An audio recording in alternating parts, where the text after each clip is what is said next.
నమస్తే, welcome to మనతో ఉన్నారు పొలిటికల్ అనలిస్ట్ అడుసుమల్లి శ్రీనివాస్ గారు. సార్ నమస్తే. నమస్కారం అండి. సార్, లిక్కర్ స్కామ్ అనేది రోజు రోజుకు ఒక మలుపు తిరుగుతుంది, అందరికీ తెలిసిందే. కానీ దీంట్లో రెండు విచిత్రాలు జరుగుతున్నాయి. ఒకటి, ఫస్ట్ కర్త కర్మ క్రియ మొత్తం రాజకాశ రెడ్డి అని చెప్పినటువంటి విజయసాయి రెడ్డి గారు నిందితుడిగా లేరు. అదేవిధంగా పూర్తి అంటే ఆయన సంతకాలు లేని ఏది ఒక్క ఫైల్ కూడా మూవ్ కావన్నటువంటి ఒక ఎక్సైజ్ మినిస్టర్, అదేవిధంగా డిప్యూటీ సీఎం నారాయణ స్వామి గారు, ఆయన పేరు కూడా దీంట్లో నిందితుడిగా లేదు. సో ఎందుకు అంటే ఇక్కడెక్కడో అప్రూవల్గా మారిపోయారా? పూర్తి ఇన్ఫర్మేషన్ బయటపడిపోతుందా?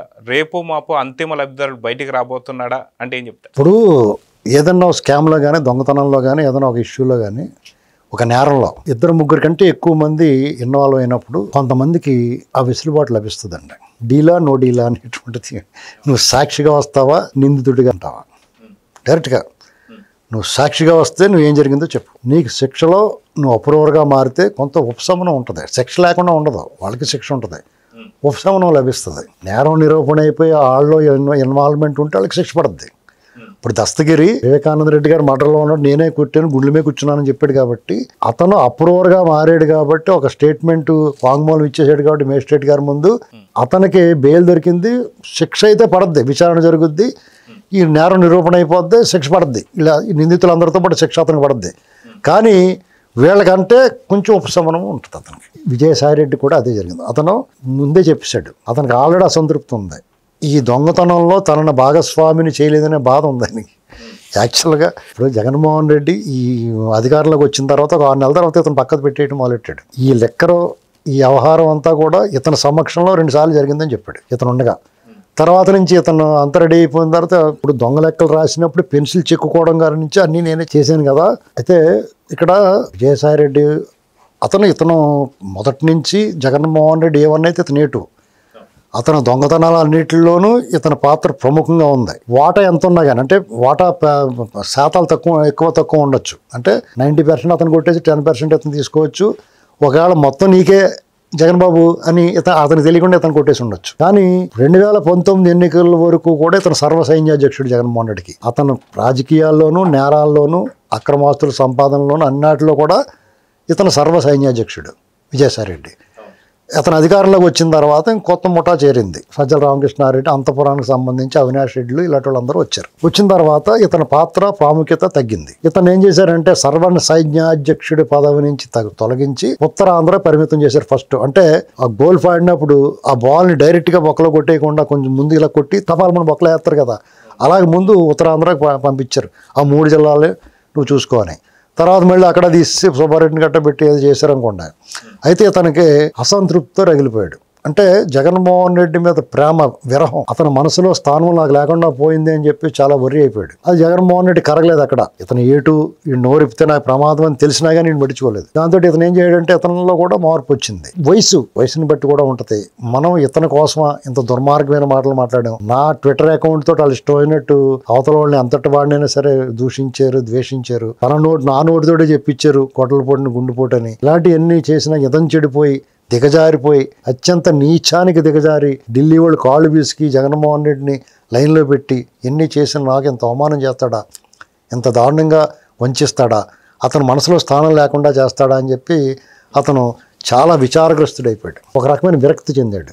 ఈలోగా ఆ విరక్తి చెందినట్టు ఉపశమనం కోసం ఇక్కడికి టూర్లు గీట్లు ఆన్లైన్లో తీసుకుని పోయాడు. అది ఇంకా వరస్ట్ అయిపోయింది. దాన్ని ప్రత్యర్థులు బయట పెట్టేసి ఇతను ఇంకా ఇచ్చేసేసారు. అందులోనే సజ్జల రామకృష్ణారెడ్డికి ఇతనికి ఓపెన్ సీక్రెట్ పడదు. సజ్జల రామకృష్ణారెడ్డి అంతసేపు విజయసాయి రెడ్డిని మట్టానికి తొక్కేత్తని చూసాడు. విజయసాయి రెడ్డి నోరు మూసి కూర్చున్నాడు. ఎందుకంటే బాత్రూమ్ భయం వల్ల ఏమనకుండా ఇంకా తొక్కేస్తుంటే అధికారం పోయింది. అధికారం పోయిన తర్వాత ఇతను అతని జతలో ఉన్నా లోపల పోవాలా, అతని జతలో లేకపోయినా లోపలికన్నా పోవాలి, అతని పైకన్నా పోవాలి.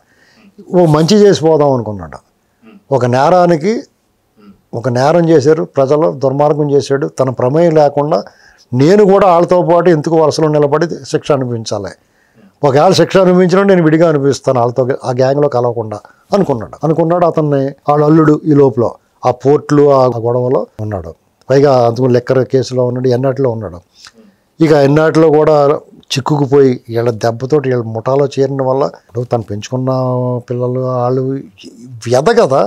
నువ్వు ఎంత సంపాదించినా ఎవరి కోసం?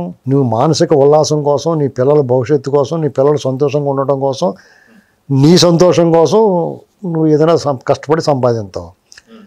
నువ్వు నేర్చిన విద్యలు, నువ్వు సంపాదించిన సంపాదన నిరర్ధకమైపోయినప్పుడు, వ్యర్థమైపోయినప్పుడు నీ జీవితానికి ఏంటి సాధించేది? శ్మశాన వైరాగ్యాన్ని మించి వైరాగ్యం వచ్చేస్తుంది. ఇంకా అప్పుడు అదే టైంకి సిట్టోళ్ళు ఓసారి అండి అని కేకేశారు అతను. అప్పుడు డీలా నో డీలా, నువ్వు సాక్షిగా ఉంటావా లేకపోతే నిందితుడిగా ఉంటావా? నేను సాక్షిగానే ఉంటానండి అని చేయెత్తాడు.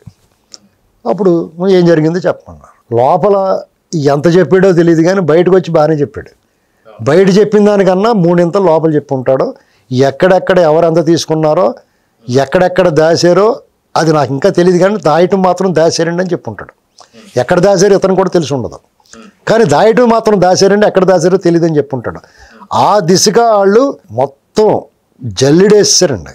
జగన్మోహన్ రెడ్డి గ్యాంగ్ ఎవడో తప్పించుకోలేడు. ఎంత పగడ్బందీగా వేసారంటే నట్లు, ఒకవేళ మీరు మిషన్ పెట్టి బోల్టు పిక్కర్ ఉంటుంది, మిషన్ పెట్టి తీస్తారు, మనం కార్లు కట్ట వెయ్యిమనే హెత్త ఉంటుంది చూడండి, అలాంటిది పెట్టినా కానీ తీయలేరు. ఆ బోర్డులు అలా బిగించేశారు. అందుకని వాళ్ళు బెయిల్ రావట్లేదు చూడండి ఎవరికైనా. ఎందుకంటే సిట్టోళ్ళు కూడా వాళ్ళు బెయిల్ పెట్టుకున్నప్పుడు వాళ్ళు ఇంకా అవ్వలేదండి, బోలంత ఉందండి బాబు, ఇప్పుడే నిన్నే ఒకటి దొరికింది, రేపు ఇంకోటి దొరుకుద్ది, వీళ్ళు బయట ఉంటే దొరకదన్నారు అనుకో, జడ్జిలు ఏం చేస్తారు, మాకు ఎందుకు వచ్చిన కూడా రా బాబు అని టపాల మంది మళ్ళీ ఇంకో 14 రోజులు హెత్త ఉంటారు. ఇక ఆడలో నీరసం వచ్చేసి మేము చెప్పేస్తామండి బాబు అని చేయిస్తారు ఏంటండి. ఇక జగన్మోహన్ రెడ్డి విశ్వ ప్రయత్నం చేస్తున్నాడు. రహస్య మిత్రులు, అజ్ఞాత స్నేహితులు వీళ్ళందరూ కూడా మ్యాక్సిమం అతనికి సపోర్ట్ చేస్తారు. ఇంక మా వల్ల కాదు, మేము చేయగలిగింది ఏం లేదు, నీ అక్రమాస్తులు కేసులు అంటే ఎన్నాళ్ళు ఆపో, ఎవడాపుతాడే నీకు, నువ్వు ఏడు ఎక్కువ మాడుతూ ఉంటారు, తిరిగి కోపం రివర్స్ అయిపోతారు కూడా. ఇప్పుడు ఇంక ఇతనికి పరిస్థితి ఏంటంటే అతను ఏదైనా సానుభూతి సంపాదించుకుందాం, ఓడిపోయినా, ఇప్పుడు ఓడిపోయిన మీద కూడా సానుభూతి ఉంటుంది. ఘోరంగా ఓడిపోవడానికి పాపం ఓడిపోవడం ఘోరంగా అనుకుంటారు, అది కూడా లేకుండా పోయింది. ఇప్పుడు అతనికి ఆ సానుభూతి కూడా లేదు కదా. దాన్ని సంపాదించుకోవడం కోసం రకరకాల విన్యాసాలు చేస్తున్నాడు. తిరుపతి వెళ్తానన్నాడు, లేదా ప్రజల్లోకి ఏం మొఖం పెట్టుకొస్తావు, నువ్వేం చేసావని వస్తావు. నువ్వు పక్కనే ఈ లిక్కర్ స్కామ్ అనేటువంటిది అవినీతికి మాత్రమే పరిమితం అవ్వలేదండి.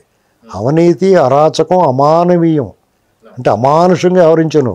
అనేక మంది ప్రాణాలు పోవడానికి, ఆరోగ్యం చెడిపోవడానికి, కొంపలు గొల్లైపోవడానికి, అనాథలైపోవడానికి, మహిళలకు భర్త లేకుండా ఒంటరి మహిళలు అయిపోయారు. ఈ పాపం నీకు శాపమై వెంటాడదా? వాళ్ళు ఉసురు తగలదా నీకు? ఇవాళకి అనారోగ్యం పాలైపోయి, కిడ్నీలు లివర్లో పాడైపోయి జీవోత్సవాల బతుకుతున్న వాళ్ళందరూ ఉసురు నీకు తగలదా? నువ్వేం బాగుకుంటావు, నువ్వేం సాధిస్తావు? నువ్వు నీ బాబు ముఖ్యమంత్రిగా ఉన్నప్పుడే 1,00,000 కోట్లు కొట్టేసావు. అది 10 లక్షల కోట్లు అయిపోయింది 10 ఏళ్లలో. ఇంకేం కావాలి నీకు? ఒకసారి నువ్వు తరిచి చూసుకొని నువ్వేం సాధిస్తావు? నీకు అధికారం కావాలి, లైఫ్ టైం అచీవ్మెంట్, ముఖ్యమంత్రి అవ్వాలనుకున్నా అయిపోయావు. నువ్వు అక్కడే మేకేసి దిగ్గొట్టు కూర్చోవాలంటే చంద్రబాబు గారిలో ఉండాలి. నీ జీవితంలో సత్యం ఉండలేవు నువ్వు. ఎందుకంటే భూషణ తిరస్కారాలకు అతీతంగా ఉండాలి, రాగద్వేషాలకు అతీతంగా ఉండాలి, నీలో ఒక విజన్ ఉండాలి, పని చేయాలన్న తపన ఉండాలి, శక్తి సామర్థ్యాలు ఉండాలి, నీలో క్రమశిక్షణ ఉండాలి, కఠిన శిక్షణ పొంది ఉండాలి, కథ బుర్ర ఉండాలి. ఇక ఏమీ లేవు కదా. నీలో పెత్తనం చేయాలన్న కాంక్ష, పదవీ లాలస, దాని డబ్బు పట్ల అంతులేని ఆపేక్ష, మదం, కొవ్వు, ఈ ఎన్ని అవలక్షణాలతో నువ్వు ఏ రకంగా నీ లక్ష్యాన్ని సాధించగలవు? ఈ డబ్బు ఏం చేసుకుంటావు? నువ్వు ఎవరికి పెట్టుకుంటావు? నువ్వు డంపుల కింద అక్కడెక్కడ దాచిన డబ్బులు, ఈయనగాసి నక్కలు పాలు చేసినోడు ఎవడో పనికిమాల పోరంబో కూడా దొరికేస్తాయి డబ్బులు కొంతమందికి. ఎందుకంటే ఆ దాచినోడికి నీకు మధ్యలో ఉన్న లింక్ కట్ అయిపోయింది అనుకో, అది ఎక్కడ ఉంది ఎవరికి తెలియదు. నాలుగు వెళ్ళి ఆ తలుపు దిగానే లోపల బీరువా నుంచి మీద పడిపోతాయి డబ్బులు.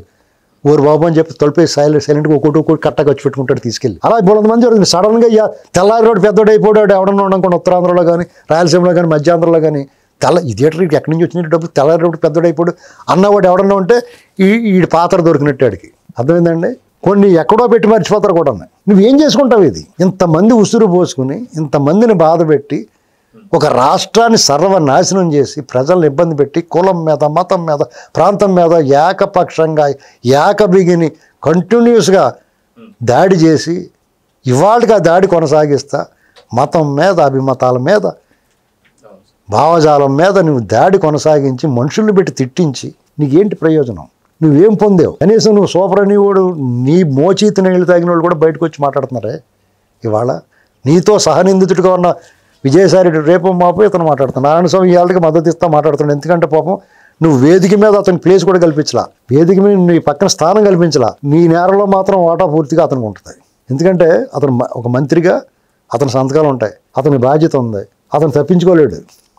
మిగతా వాళ్ళకంటే అతనికి వాటా ఎక్కువ ఉంటుంది, కానీ దానికి తగ్గ ప్రతిఫలం ఖచ్చితంగా ఉండదు అతనికి. ఏదో పొట్టలో చిన్న పొట్టలో మాడేసి ఉంటారు. ఇంతమందిని బాధపెట్టి, అయిన వాళ్ళని, కాని వాళ్ళని, పగవాళ్ళని, నీ శత్రువుల్ని అందరినీ బాధపెట్టి నువ్వేం సాధించావు? నీకోసం నువ్వు రావాలి కావాలనుకున్న సామాజిక వర్గాలన్నింటినీ కూడా వాళ్ళని వ్యక్తిత్వ హననం చేసావు, దుర్మార్గం చేసావు. నువ్వేం సాధించావు? అది గుర్తుపెట్టుకోవాలి. ఎందుకంటే జగన్మోహన్ రెడ్డి ఈ మద్యం స్కామ్లో పాపం పండినప్పుడు మీరు బుక్ అవుతారు, జైల్లో పోతారు అనుకున్నదా, పలానా దానికి మీరు బలవుతారు అనుకున్న దాని నుంచి తప్పించుకున్నా వేరే దాంట్లోకి వెళ్ళి పడతాం. ఎప్పుడైతే ఈ మద్యం స్కామ్లో నీ దగ్గరికి వస్తారో సీట్ వాళ్ళు, నువ్వు ఆ కేసులో లోపలికి వెళ్ళగానే నీ మీద ఉన్న పాత కేసులు, సిబిఐ ఈడీ కేసులు అన్నట్లు బెయిల్ రద్దు అవుద్ది. అట్ ది సేమ్ టైం సుప్రీంకోర్టులో అవినాష్ రెడ్డి కేసు తిడతోడతారు, అతను బెయిల్ రద్దు చేస్తారు. అందులో నీ పాత్ర కూడా స్పష్టత వచ్చేస్తుంది. ఆ కేసుకు కూడా నువ్వు జైల్లో కూర్చోవాలి. ఆ కాడి నుంచి వరుసగా వీళ్ళు పెట్టి కేసులు ఉంటాయి నీ మీద. ఒక్కొక్క నేరం ప్రతిరోజు 100 తప్పులు చేసావు. ఆ 100 తప్పులకి అన్ని కేసులు నమోదైతే నీ జీవితం జైల్లో రిమాండ్ ఖైదీ కానీ నీ జీవితం ముగుస్తుంది. శిక్ష మాట దేవుడేరు. పోలీసు వాళ్ళు అందరూ టోపీలు, యూనిఫారాలు పక్కన పెట్టి దెబ్బలాట్లు ఆడుకోవాలి. నేను తీసుకెళ్లాలంటే మేము ముందు తీసుకెళ్తాం. మేము పీటీ వారెంట్లు యుద్ధం చేసుకోవాలి. ఒక్కొక్కళ్ళు రికమెండేషన్ చేయించుకోవాలి.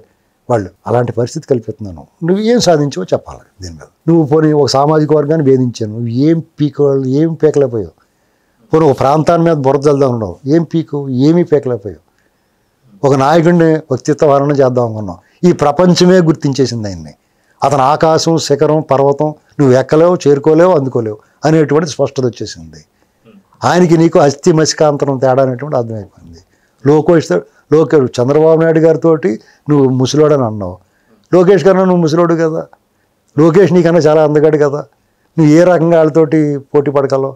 అంటే సర్వభ్రష్టత్వం. అటుకి కాకుండా ముక్కకి కాకుండా పోయావు నువ్వు. సో చూద్దాం సార్ ఖచ్చితంగా ఏం జరగబోతుందో. నమస్తే.